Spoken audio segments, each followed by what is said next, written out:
घोटकी जे main primary school में इदारा तालीम व आगाही पारां ॿारनि जो तालीमी फेस्टिवल मुनक़िद कयो वियो, जंहिंजो इफ़्तिताह म्युनिसिपल कमेटी जे चेयरमैन सैयद असगर शाह गीलानी, रियाज़ शाहिद दायो ऐं ॿियनि कयो।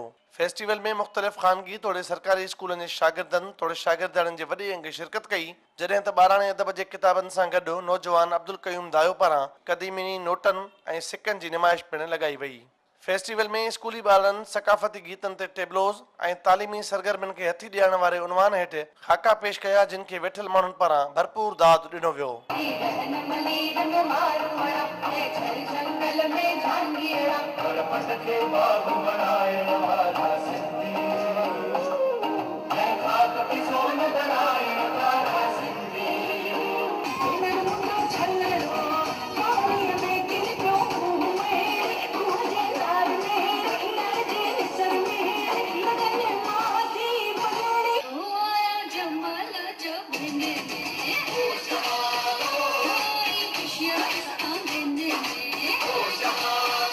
तालीमी मेले में सिंध टीवी न्यूज़ सां ॻाल्हाईंदे शरीक माण्हुनि चयो त ॿारनि जो अदबी फेस्टिवल हिकु समाजी तहरीक आहे जेको स्कूलनि जे निज़ाम में तहरुक पैदा करे थो। सिंधी अदब जो जशन घोटकी में हिकु समाजी तंज़ीमुनि जी तरफ़ां मुनक़िद कयो वियो आहे। इन में ॿारनि में हिकु अदबी शौक़ु पैदा करण जे लाइ जेको सिंध में खोट आहे उनखे पूरे करण जे लाइ सेमिनार थी रही आहे। इहे ई प्रोग्राम आहिनि जेके उस्तादनि में ख़ा ॿारनि में ख़ा ॿुधंदड़नि में ख़ा आम वालदेन में चाव था पैदा कनि त ॿारनि में तालीम वधे, तरबियत वधे, बहितरी अचे, जीअं अॻिते हली असांजी क़ौम जेका आहे उहा पंहिंजे पेरनि ते बीह सघे। तालीमी मेले में म्युनिसिपल चेयरमैन असगर शाह गीलानी, पेटेलिफ सदर ज़फरुल्ला लाखो, टीओ यूसुफ सुमरो, अब्दुल माजिद बुलो, बालक अदबी फोरम जे अॻवान अब्दुल भुट्टो, पीपी अॻवान रईस अकबर दायो, इदारा तालीम आगाही जे रहमतुल्लाह भुट्टो ऐं ॿियनि उन नौयत जा मेला